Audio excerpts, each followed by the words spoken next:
죽은 자의 부활이라는 제목으로 말씀을 드립니다. 오늘날 교회가 과연 죽은 자의 부활을 믿는가? 참으로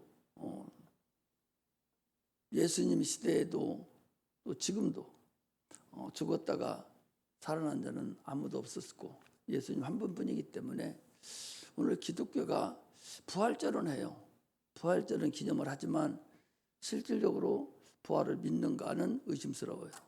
그러나 주님은 분명히 성경에 말씀하시고 성령이 말씀하시기를 부활이 분명히 있다는 거죠. 예수 그리스도가 우리를 인류를 위해서 십자가 못 박혀 죽으시고 그러므로 인해서 그가 부활하셨다. 그게 아니에요. 그건 잘못된 거죠. 예수님이 오시기 이전에 영원전에 부활이라는 것이 있었다는 거기 그런 얘기죠. 만일 죽은 자가 다시 사는 것이 없으면 죽은 자가 다시 살아나는 부활이 영원 전부터 있었다는 거죠. 그래서 그 부활을 주님이 사용하신 것이지 부활 자체가 예수님이 우리를 위해서 십자가 못 박혀 죽으심으로 하나님께서 그를 부활시킨 것이 아니라 부활을 나는 살 계명도 있고 죽을 계명을 가지고 나는 왔노라 그랬어요. 살 계명과 죽을 계명을 가지고 오셨어요. 그렇기 때문에 부활이라는 근본은 영원 전부터 있었던 근본임을 우리가 확실히 알고 신앙생활을 해야 됩니다. 예수님이 부활을 하셨으니까 우리도 부활이 있는 것이 아니라 예수님도 부활을 사용하신 것이고 영원 전부터 다시 사는 것이 있었다 그 소리죠. 부활에 대한 개념을 정리를 해야 돼요. 자, 나비가 이제 에볼라가 돼서 부활을 해서 새롭게 번데기에서 이렇게 새로운 형체로 나비가 되는데 그 나비가 그렇게 됨으로 인해서 그게 새로 번데기가 나비가 되는 것이 아니라 원래부터 하나님 창조 전부터 나비는 애벌레에서 다시 번데기를 거쳐서 새로운 세계로 새로운 형체로 이렇게 나타나는 것 같이 똑같이 영원 전부터 부활이라는 것은 있었다는 그런 정립이 먼저 필요해요. 오늘 본문에도 분명히 거기 그렇게 하고 있어요. 만일 죽은 자의 부활이 없다면, 만일 죽은 자가 다시 사는 것이 없다면, 계속적으로 다시 사는 것이 없다면 반드시 다시 사는 것이 있다는 거예요. 예수님이 다시 살아서 부활이 있는 것이 아니라 부활은 영원 전부터 있었다. 인류가 하나님이 우리를 창조하시고 났을 때부터 우리가 예수님께 십자가 못 죽으시고 부활하는 그런 과정이 반드시 있었기 때문에 우리도 거기 붙어있는 우리도 다시 부활이 이루어진다는 것을 우리가 알고서 신앙생활을 해야 됩니다. 하나님은 영생이셔요. 영생이라는 것은 영원히 죽지 않는 것을 영생이라고 그러죠. 영원한 생명을 말합니다. 영원한 생명은 스스로 자존하시는 하나님만 영원한 생명이 있고 그 외에는 아무것도 영생하지 못하죠. 천사도 영생합니다. 천사도 영생하지만 천사는 스스로 영생하지 못해요. 그건 하나님이 스스로 영생하지 못하고 살려주는 영에 의해서 영생합니다. 그들은 지혜를 이탈하면 바로 영생하지 못합니다. 사람도 영생을 하는데 살려주는 영에 의해서 영생하죠. 살려주는 영. 우리는 리빙, 사는 영이에요. 그냥 살기만 하는 영인데 거기에 살려주는 영이 보태질 때 영원히 사는 거예요. 첫사람 아담은 산 영이 되었담과 같이 마지막 아담은 살려주는 영이 되었나니라고 거기 어디 보는군요. 44절을 한번 보세요. 15장 44절에 보면 육의 몸으로 심고 신령한 몸으로 다시 사나니 육의 몸이 있은즉 또한 신령한 몸이 있느니라. 기록된 바 첫사람 아담은 산 영이 되었다는 것 같이 마지막 아담은 살려주는 영이 되었나니 그랬어요. 그러니까 첫사람 아담, 우리는 다 아담이에요. 아담 소속이니까 다 아담입니다. 아담인데 살려주는 영, 마지막 아담, 예수 그리스도가 마지막 아담, 둘째 아담입니다. 그분에 의해서만 다시 산다, 그런 얘기입니다. 우리 인간은 당초에 영이 죽었어요. 생명이 없는 자가 다 되었어요. 그래서 다시 살지 못하는, 죄를 살지 못하고 다 탈락된 자들이에요. 그러나 하나님께서 우리 인류를 사랑하셔서 모든 죄를 담당하시고, 그리고 공로를 우리에게 주심으로 인해서 믿는 자들에게 그 영생을 허락하셨어요.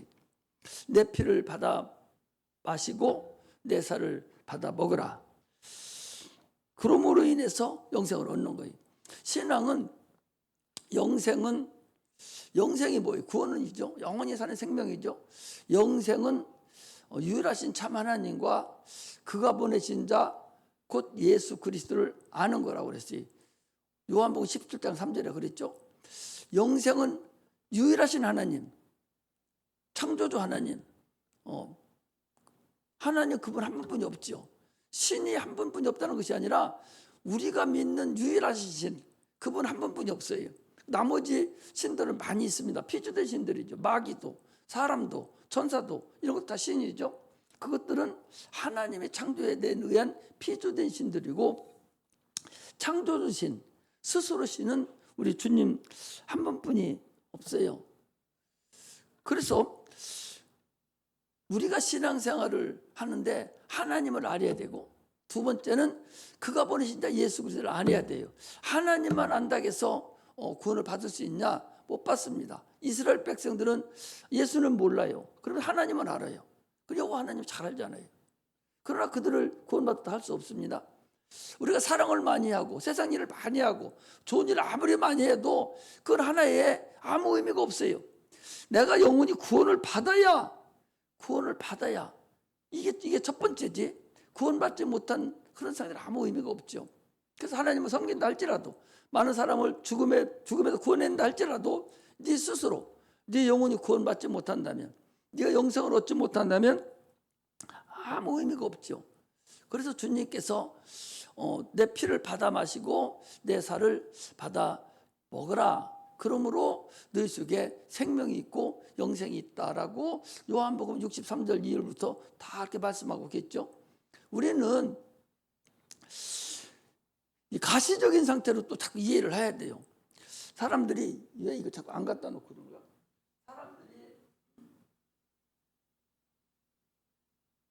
사람들이 신앙생활을 하면서 이 근본을 알아야 돼요. 너희가 처음 사랑을 네가 버리면 내가 촛대를 옮긴다 그랬어요. 첫사랑을 네가 버리면 내가 촛대를 옮기겠다. 가장 중요합니다. 에베소 교회가 얼마나 잘했습니까? 그런데도 그들이 처음 사랑을 너희들이 버리면 촛대를 옮기겠다는 거예요. 우리는 하나님을 아는 그 엑기스, 그 근본을 알아야 돼요. 이걸 모르고 다른 걸 아무리 많이 해봤자 의미가 없습니다. 예수를 믿고 구원을 받는 근본은 예수 피를 받아 마셔야 되고 예수 살을 받아 먹어야 돼요. 자, 또 얘기를 합니다. 아담이 에덴 동산에서 선악과를 두고서 주님이 말씀하셨어요. 저 선악을 알게 하는 실과를 먹으면 정녕 죽으리라 그랬어요. 죽었다는 얘기는 뭐예요?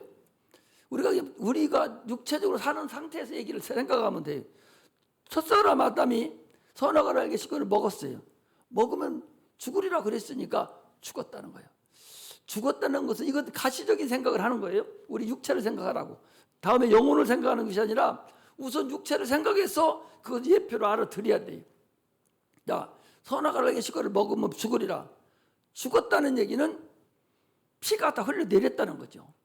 피가 흘러내렸다는 것은 피와 생명은 일체라. 레위기 17장에 그랬잖아요. 피와 생명은 일체예요. 그러니 죽었다는 얘기는 피가 흘러내렸다는 것이고, 피가 흘러내렸다는 것은 생명이 흘러내렸다는 거예요. 생명이 죽었다는 거예요. 그럼 우리 육체도 사람이 피를 계속 흘리면, 우리 혈류증 여인 같은 경우도 있죠. 피가 계속 흘러내리면 사람이 죽습니다. 엊그제도 누구의 강도가 돌아가지고 칼로 찌르고 도망갔는데 아침에 다 발견했는데 피를 다 흘려가지고 죽었다는 거예요. 피가 흘러내렸다는 얘기는 피 속에 생명이 있는데 생명이 흘러내려서 사람이 죽은 거예요. 여기서 예수님께서 내 피를 받아 마시고 내 살을 받아 먹으라는 얘기는 아담이 선악과를 먹을 때 그가 죽었어요. 죽었다는 얘기는 뭐가 죽었냐? 육체가 죽었다는 게 아니죠. 육체는 930년을 살았어요. 그런데 성경은 죽었다 그러거든요. 이 죽었다는 얘기는 영혼이 죽었다는 거예요. 영혼이 죽었다는 거예요. 영혼이 죽었다는 얘기는 영혼이 피가 흘러내렸다는 거죠. 이 가시적으로 생각했을 때 영혼에 있는 이 생명이 흘러내렸다는 거예요. 그러니까 주님이 오셔서 내 피를 받아 마셔라. 그래서 네가 생명을 다시 얻으라는 거예요. 이것이 성경이 우리에게 얘기하는 삶의 근본, 기본을 여러분들이 얘기하는 거예요. 이거 모르면 아무것도 안 돼요. 이게 제일 먼저 알아줘야 돼. 이게 모르면 소용없다고. 그래서 선악을 먹으라 알기식을 먹음으로 인해서 이미 인류는 죽었어요. 영이 죽었어요. 그래서 죽은 상태로 수천 년을 내려온 거예요. 아담부터 시작해서 수천 년을 계속 내려오면서 이스라엘 백성들에게 율법을 줬어요. 율법을 줘서 그들은 율법을 잘 행하면 구원을 얻는 줄 아는 거야. 율법만 행하면 구원을 얻는 줄 거기에서 몸부림친 거예요. 언제 죽은 영을 살려놓은 적은 없거든요. 주님이 이미 이스라엘 다 죽은 백성들이 뭐가 영혼이 이미 죽은 것들이 죽은 그들이 이제는 육체를 통해서 구원받는 걸 알려준 거예요. 살인을 하면 너도 죽으리라 해서 그대로 잘못하면 죽는 방법을 가르쳐 줬어요. 그래서 회개하면 다시 돌아오는 것을 회개하면 사는 것 방법을 알려준 거예요. 그래서 육체가 죄를 범하면 회개하고 양의 피를 흘리면 대신 육체가 살아난 거예요. 이것을 알려준 것은 앞으로 예수 그리스도 이 땅에 오셔서 너들을 위해서 십자가 못 박혀 죽을 것에 대한 예표로 우리에게 알려준 거다 그 소리입니다. 이것을 우리가 확실히 알고서 신앙생활을 해야 됩니다. 그러므로 인해서 예수님 피와 살을 먹고 마심으로 인해서 우리는 영생을 얻을 수가 있는 거죠. 그 영생은 어떤 영생이냐? 창조주의 피와 생명을 우리가 받아서 영생을 얻는 그런 자가 되었습니다. 아까 읽었던 고린도서 15장 45절에 보면 첫사람 아담은 산영이 되었던 같이 마지막 아담은 살려주는 영이 되었는데 여기 44절에 보니 육의 몸으로 신고 신령한 몸으로 다시 사나니 그랬습니다. 영은 말라기서 2장 14절 한번 보세요. 말라기서 2장 14절.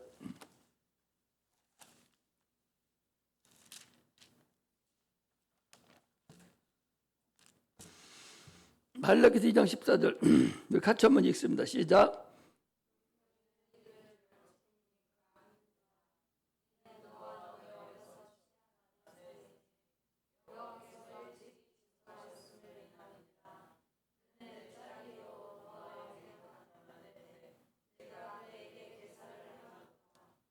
또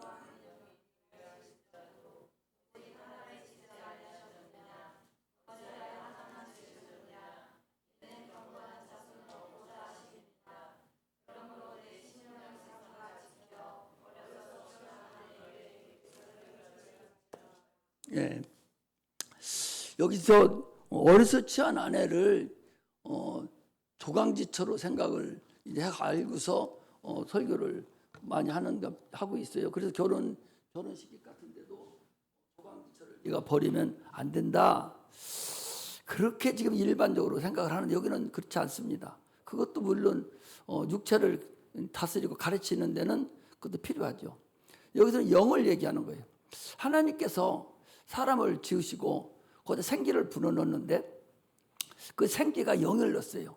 그 영은 신령한 눈에 보이지 않는 육체에 영을 집어넣었을 때는 눈에 보이지 않는 영을 거기다 넣은 거예요. 그래서 사람은 육체와 혼과 영이 돼 있는데 영은 보이지 않아요. 이게 신령한 육체 된단 말이죠. 그러니까 이미 하늘에서 우리에게 집어넣어 줄 때 영이라는 존재는 눈에 보이지 않는 거지만 이것은 보이지 않는 육체다 그 소리. 그래서 사도 바울은 겉사람과 속사람을 얘기한 거예요.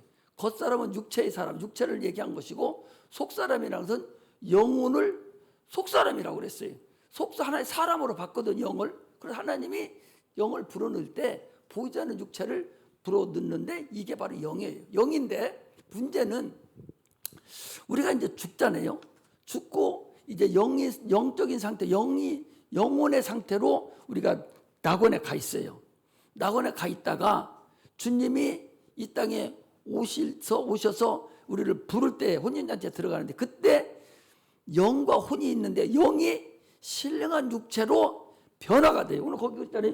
육의 몸으로 신고 신령한 육체로 거둔다고 그랬잖아요. 그렇듯이 신령한 육체가 되는 거예요. 영이 신령한 육체가 되고 혼은 그대로 내게 와요. 자, 다시 얘기합니다. 사람은 여러분들 그동안 설교도 할 줄 알아야 되죠. 사람은 육체와 혼과 영으로 돼 있다고. 그런데 나의 본질은 혼이 나예요. 혼. 나의 본질. 김청학이라는 목사의 본질은 나는 혼이 나요. 혼에 흙이 붙어서 육체가 있어서 혼에 따라서 육체가 움직여요. 그리고 영혼 하나 지금 보이지 않는 육체를 넣어놨어요. 그래서 육체가 끝나고 나면 이 혼이라는 것은 육체가 같이 겹해 있을 때만 의식이 나타나는 거지. 육체가 없는 의식이 어디 있어요? 그러니까 봐요. 짐승도 혼이 있어요. 육체가 혼이 있는데 이게 각혼이라고 그러는데 육체가 숨을 안 쉬고 끊어지면 혼이 이건 의지할 데가 없으니까 그냥 날아가 버리고 없어져 버려요. 근데 사람은 육체가 숨 안 쉬고 끊어져 버리면 이 혼이 영하고 붙어요. 아까 얘기했죠? 보이지 않는 육체라고 붙어 있습니다. 그래서 이 혼은 항상 육체가 있을 때만 인격이 나타나는 거예요. 육체가 지금 살아있을 때 인격이 나타나서 지정이가 있죠. 그리고 육체가 끊어지면 혼은 지정이가 없이 영혼하고 같이 영하고 붙어 있어서 영혼이 됩니다. 그랬다가 나중에 주님이 오실 때에 우리가 호련히 신령한 육체로 변화가 되는 건 영이 육체로 변화가 되는 거예요. 변화될 때 혼이 의식을 다시 발현합니다. 그래서 의식이 그대로 지정이가 나타나는 이 상태로 우리가 천국도 가고 지옥도 간다는 사실을 알아야 돼요.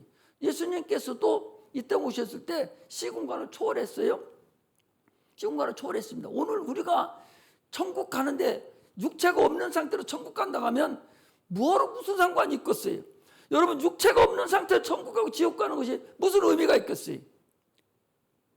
육체가 있는 상태로 천국도 가고 육체가 없는 상태로 있는 상태로 지옥도 간다니까. 그래 가야 사람이 고통도 알고 지옥 불도 알고 거기서 영원한토록 사는 그 고통이 심판의 고통이 그게 알려지는 것이지. 영만 있는 상태로 가면 무슨 의미가 있어요? 또 천국 간다 해도 영만 가서 육체도 없는 영만 가서 무슨 의미가 있습니까?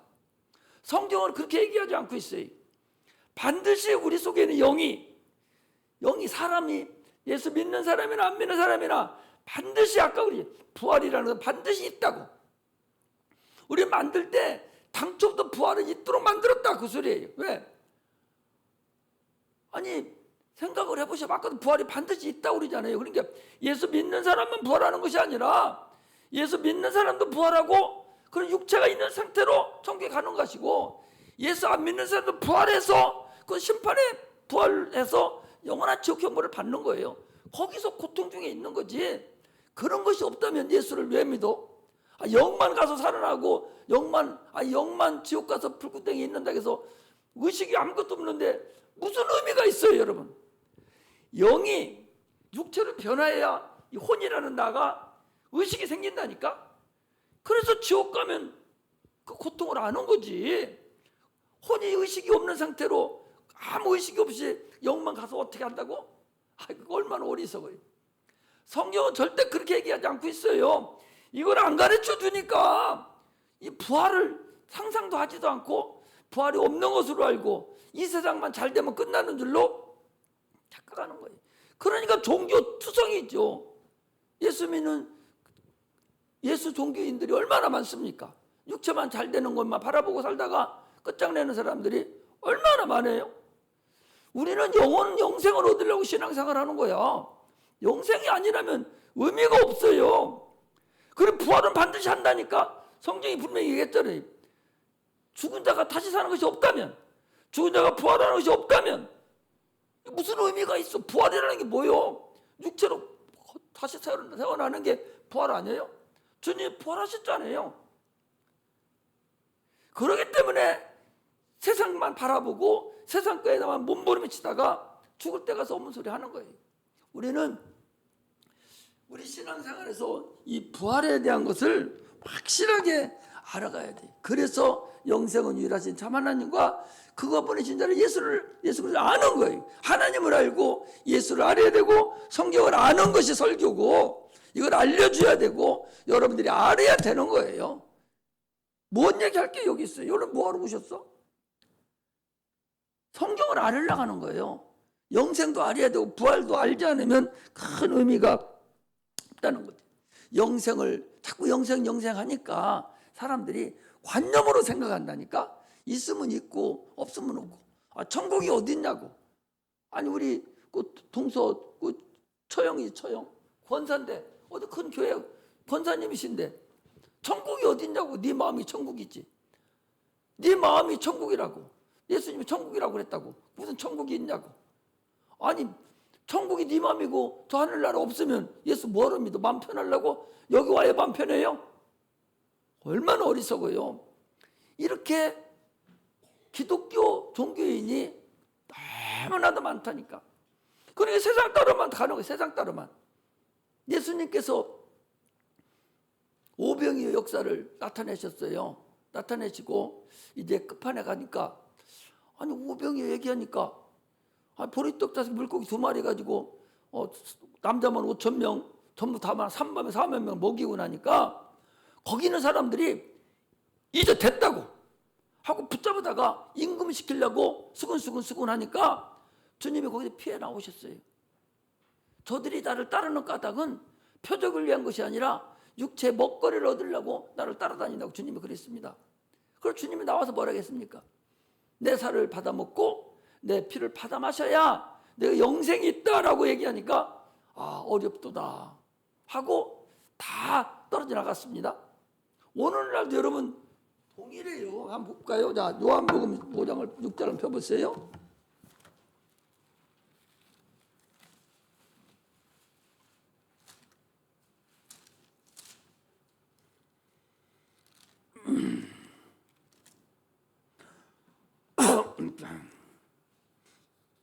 육장에 보면 6장 1절에서부터 15절까지가 오병이어 역사예요. 역사 15절에 보니까 그러므로 예수께서 저희가 와서 자기를 억지로 잡아 임금 삼으려는 줄 아시고 다시 혼자 산으로 떠나가시니라. 그래놓고 22절부터 시작해서 이제 계속적으로 생명의 떡에 대해서 얘기를 합니다. 그렇게 하면서 53절에 보면 6장 53절에 보면 예수께서 이르시되 진실로 진실로 너에게 이르노니 인자의 살을 먹지 아니하고 인자의 피를 마시지 아니하면 너희 속에 생명이 없느니라.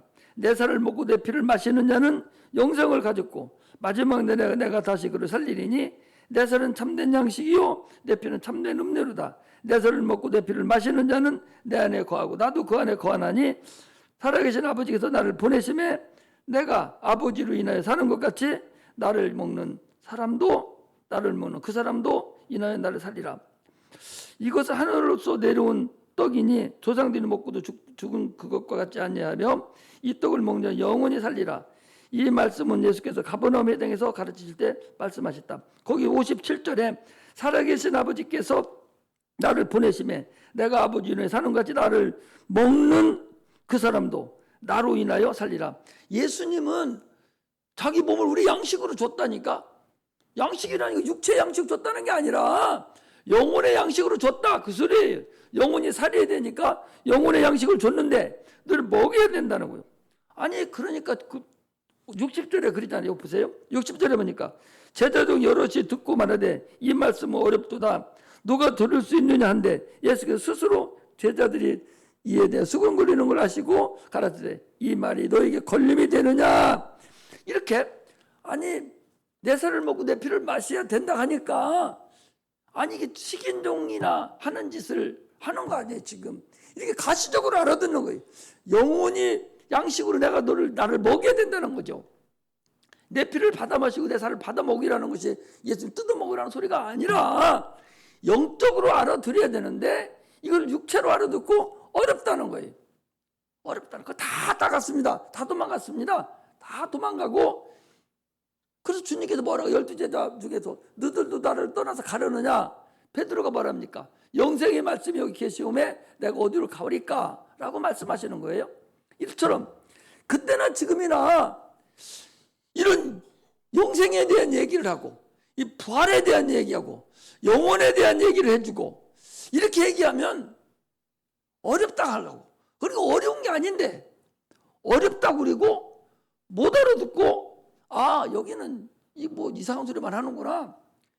진짜를 알아야 되는데 우리가 영생 얻으려고 예수를 믿고 구원 얻으려고 예수 믿고 영원한 삶을 얻으려고 예수를 믿는데 그것이 어떻게 해서 구원이 이루어지는 걸 알아야 될 거 아니에요? 그건 모르고 세상적으로 육체적인 것만 알려줘야 그게 잘하는 것이 아니라는 사실을 알아야 됩니다. 오늘날요 이제 세상이 참으로 지금 어렵습니다. 예수 믿는 자는 거짓 다 사그라들었어요. 300만이나 또 채지도 않는다고 그래요. 저 유럽에 그 많은 교회들이 다 문 닫고 계속 나와요. 유럽은 이제 기독교는 끝나는가 하고 다 나와요. 그 어려움을 졌던 모든 그 건물들이 다 지금 매도로 나와 있고 그게 골칫덩어리가 돼 있고 이처럼 세상이 이제 끝날 때가 돼서 어렵다는 걸 여러분 알아야 됩니다. 그러므로 확실하게 주님을 알아야 돼요. 이 부활에 대한 확신을 알고 영생을 알아야 됩니다. 자, 다시 한번 말씀을 드립니다. 자, 보셔봐요. 예수님의 피를 받아 마시고 살을 먹여야 된다고 그랬잖아요. 예수님은 육체가 말씀이 육체로 오셨다고 요한복음 1장 14절에 말씀이 육신이 되어 우리 가운데 거하심에 은혜와 진리가 충만하더라 그랬어요. 예수님의 육체는 말씀이에요. 말씀은 영입니다. 말씀이 육체고 영이에요. 그리고 예수님의 안에는 하나님이 계셔요. 우리는 겉피부가 뭐예요? 우리는 육체가 흙입니다. 우리 안에는 영이 있어요. 그러니까 예수님의 육체는 우리 영혼하고 영혼의 일을 감당해 줄 수 있는 거예요. 그래서 예수님이 십자가 못 박혀 죽으시고 피 흘리심으로 인해서 예수님의 육체가 피 흘리시고 채찍에 맞으시고 이런 것이 우리 영혼에 해당이 되는 것들이에요. 그러니까 예수님의 육체와 인간의 영혼과는 이퀄되죠. 그러니까 그거하고 상관할 수가 있는 거죠. 그러니까 예수님이 십자가 못 박혀 죽으심이 우리 영혼에 해당이 되는 거예요. 그 채찍에 맞으심으로 우리 영혼이 정상적으로 이루어지는 것들이 이렇게 예수님과 우리의 관계는 그분이 내 살을 받아 마시고 내 피를 받아 먹으라고 이렇게 하는 것은 예수님의 피와 살은 신성이 있고 인성이 있다는 거예요. 신성이라는 것은 신성은 신적 권위가 있다는 거예요. 말씀이니까 권위가 신이잖아요. 신이기 때문에 그 예수님의 육체를 우리가 피를 받아 마시고 살을 받아 먹음으로 인해서 우리 인간에게 내 영혼에 신적 권능이 나타나는 거예요. 그리고 예수님은 또 인성이 있어요. 예수님의 인성은 뭐냐? 신성은 신적 권위를 얘기하고 인성이라는 것은 예수님은 사람이에요. 육체로 오셨어요. 사람으로 오셨기 때문에 우리 인간하고 동일합니다. 배가 고파서 그분은 시장기도 느끼셨고 그분은 죽기 전에 그 십자가에 못 박힌다는 것이 그게 생사람을 죽이는 것인데 얼마나 힘들었으면 그가 벳세마네 동산에 가셔서 땀방울이 핏방울이 될 정도로 기도하셨다고 그랬어요. 인성이라고, 인성. 우리하고 똑같은 인성이에요. 그래서 그가 피를 흘릴 수 있는 거예요. 사람으로 오셨기 때문에 피를 흘릴 수가 있는 거예요. 그래서 예수가 육체로 오심을 부인하는 것은 적그리스도형이라고 말씀하는 것은 바로 그걸 얘기하는 거거든요. 그러므로 예수님이 그분이 인성과 신성을 우리가 인정하는 것이 이게 그리스도인이에요. 주님이 육체로 오신 걸 부인하면은 그 적그리스도형, 왜 육체로 반드시 오셔야 피를 흘릴 수가 있어요. 인성으로, 사람으로 와야 돼요. 그럼에서도 불구하고 그 육체가, 말씀이 육체로 오셔야만이 우리의 신적 권위를 줘서 우리를 살려낼 수가 있습니다. 그래서 주님은 하나님의 보내심을 받은 자예요. 그리고 하나님의 아들이에요. 하나님의 아들이 아니면 이 세상에는 우리를 구원할 자가 아무도 없지 않습니까? 다 아담의 후손인 한 사람으로 인해서 호박덩굴 씨 하나가 온 지붕을 다 덮듯이 아담 하나로 인해서 온 세계가 다, 지구가 아담들이 다 있는데 다 죄가 죄뿐이잖아요. 우리를 고쳐준 자가 누가 있어요? 죄 없는 자가 누가 있어요? 주님께서 그랬잖아요. 한 사람으로 말미암아 죄가 다 만연했다고, 다 들었다고 그랬잖아요. 의인이 한 사람도 없어요. 우리 살려줄 자가 아무도 없다고. 그래서 하나님이 죄가 없는 자, 둘째 아담으로, 마지막 아담으로 예수 그리스도를 보내주셔서 그가 피 흘려 죽어야만이 우리 인류가 살아갈 수 있는 근본이 나타난 거예요. 이걸 안 믿고 그냥 대충 알아서 한다면 의미가 없어요. 자기 영혼이 있는 걸 모르는 자가 어떻게 부활한다는 걸 알아요? 그 막연한 거지, 막연한 거지. 부활한다는 것은 뭐가 부활하냐? 영이 부활한다는 거거든요. 그 영혼이 있는 걸 모르고서 어떻게 부활을 하냐니까? 기독교인의 근본은 영이 있는 걸 분명히 알아야 돼. 영혼이 있는 걸. 이걸 모르면 기독교인을 할 수가 없어요. 아니, 죄송한 일이지만 목사님이 돌아가실 날이 됐어요. 이제 저 피부암인가 뭐 혈액암인가 걸려서 이제 죽기 직전인데, 죽으려다 또 조금 괜찮아지니까 저기 가가지고 자기 몇 자리 봐놓고 그러고 갔어요. 내가 가서 아니 그냥 태워서 없애버리지 뭘 그러냐고 그랬더니 아니요 목사님 그게 아니요, 또 묻어야 돼. 왜 그래요? 왜? 육체가 다시 살아나는 줄 안다니까. 우리 육체는 흙으로 돌아가요. 여러분, 육체는 흙으로 돌아가는 거예요.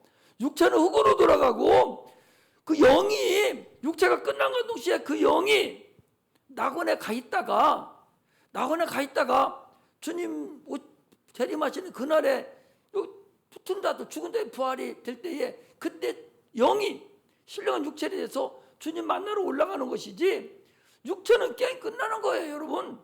아니 그러면은 저 손 하나 교통사고 끊어진 사람도 잘 보관하고 있다가 같이 묻어줘야 되겠네. 나중에 불구자로 부활하니까. 그죠. 그런 게 아닌 거예요. 그래서 여러분 성경을 잘 알아야 되고, 그래서 신앙을 너무 잘 알아야 되지. 그래서 영생이 유일하신 하나님과 그걸 모르신 예수 그리스도를 아는 거라고 자꾸 얘기를 하는 거예요. 이 신성과 인성도 이것도 모르고서 그냥 산다면 얼마나 억울해요. 우리 예수 믿는 사람은 영혼이 있는 걸 분명히 알고, 그 중에서 영혼이라는 건 영과 혼을 얘기하잖아요. 사람은 육체와 혼과 영으로 구성되어 있다고 이 삼분법을 얘기하는 거고, 이분법을 얘기하는 사람들은 육체와 영혼이 붙은 걸로 해서 얘기를 해요. 사실은 영혼이 붙은 거야. 사실은 붙어 있는데 우리가 이걸 이해를 하려면 육체와 혼과 영으로 얘기를 해줘야 돼요. 육체는 이 껍데기, 이 포장지 이거 육체 이게 이고, 그 속에 혼이 나고 영 하나가 또 붙여 있어요. 그러니까 짐승들은 육체하고 혼만 있어. 걔들은 이제 다시 하나님 붙여주지 않았거든요. 그러니까 숨이 딱 끊어지면 혼은 갖고 인해서 연기가 지금 없어지고 말아요. 그러나 우리 육체는 우리 인간은 숨이 딱 끊어진과 동시에 혼이 영으로 붙어서 육체는 흙으로 돌아가 버리고 그것이 보이지 않지만 무적의 낙원으로 간다는 걸 알아야 돼. 예수 안 믿는 자들은 어디로 갑니까? 무적행으로 가요. 무적행으로 무조건 가는 것이 아니라 일정한 기간 동안 세상에 떠들다가 무적행으로 갑니다. 이것이 성경에서 우리에게 얘기해 주는 그런 근간임을 우리가 알고서 신앙생활을 해야 됩니다. 부활이요, 이 부활이 그냥 관념적인 것이 아닙니다.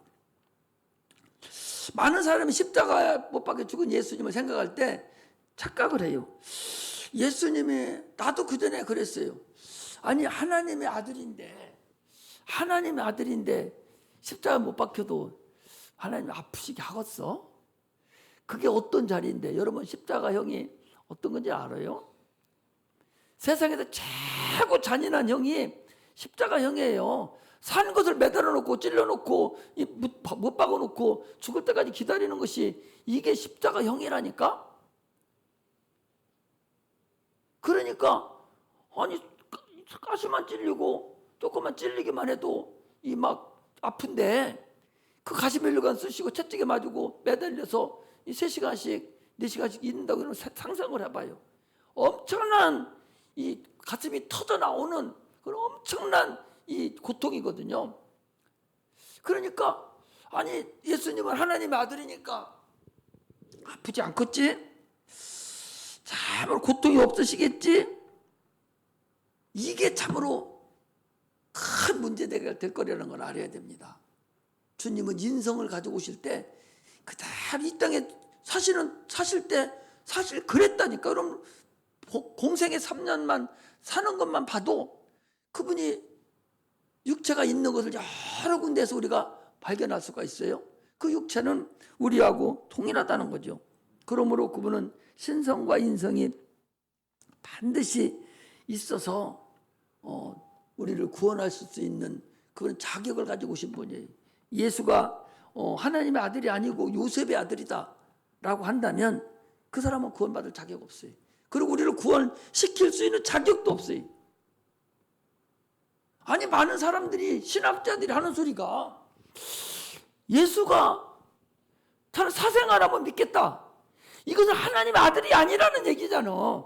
하나님 아들이 아니라는 거죠. 아니 얼마나 미련한 거예요. 아니 봐봐요. 하나님이 천지를 만드신 하나님이 능치 못하심이 없으신 하나님인데 신인데 아니 천지를 만물을 만드신 그런 신인데 하나님의 신이 사람 속에 못 들어와? 그런 능력이 없으셔? 아니 성령을 받을 때 성령이 보입니까? 성령이 우리 안에 들어와서 예수 이름으로 들을 때 성령이 보여요? 안 보여요. 그런데 성령이 들어오는 자는 알거든요. 못 받은 사람, 성령 못 받은 사람 분수 떠는 거예요. 무슨 성령이 있느냐고 그러고 이미 끝났다고 그러고 무슨 방언을 말하냐고. 자기가 못 받았으니까 그러는 거라니까. 받아본 사람만 알아. 그 사랑 받은 사람만 그 사랑 알도다 라고 말씀하셨듯이 은사는 받은 사람만 알아요. 받아보지 않은 사람은 뭐 그분이 목사라도 소용없어요. 방언하지 못하는 목사님은 방언하는 목사님이나 방언하는 사람들고 다 질취해버려요. 그렇다니까요. 아니 나하고 같이 나 금식할 때 그 인도했던 그 목사님은 엄청난 능력자예요. 그런데 방언을 못해요. 방언을 못해요. 방언하는 사람도 싫어해. 방언을 하도 싫어한다고.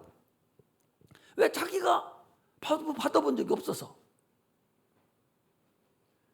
자기가 받아봐야 되는데 방언을 받지 못한 자는 소용없다고. 그러므로 인해서 참으로 하나님의 아들이 이 땅에 오시지 않았다면, 요셉의 아들이라면 우리를 구원할 능력이 없는 거예요. 그러므로 우리는 반드시 예수님의 신성과 인성을 가지신 하나님의 아들이 이 땅에 오셔야만이 우리를 구원시킬 수 있는 근본이 있다는 걸 우리가 알아야 됩니다. 그러므로 주는 그리스도시요 살아계신 하나님의 아들이라고 고백하는 자에게만 하나님이 그 믿음이 있는 자에게만 우리의 구원의 역사가 이루어진다는 사실을 아시고, 죽은 자가 부활이 없다고 한다면 예수 선 믿고 처음부터 다시 시작해야 돼요. 반드시 부활하되 그가 천국에 가기 위해서 부활하고, 사람도 죽은 자도 예수 믿는 자도 안 믿는 자도 다 부활한다고. 다 살아났다가 다시 살았다가 번데기가 군뱅이가 됐다가 나비로 되듯이 반드시 그 과정, 죽었던 과정을 거쳐서 새로 살아가는 그런 과정이 있다는 걸 여러분 아시고 신앙생활 하시기 바랍니다. 오늘은 이건 2시간 더 해야 되기 때문에 다음 수요일 날 다시 하도록 그렇게 하겠습니다. 기도하겠습니다.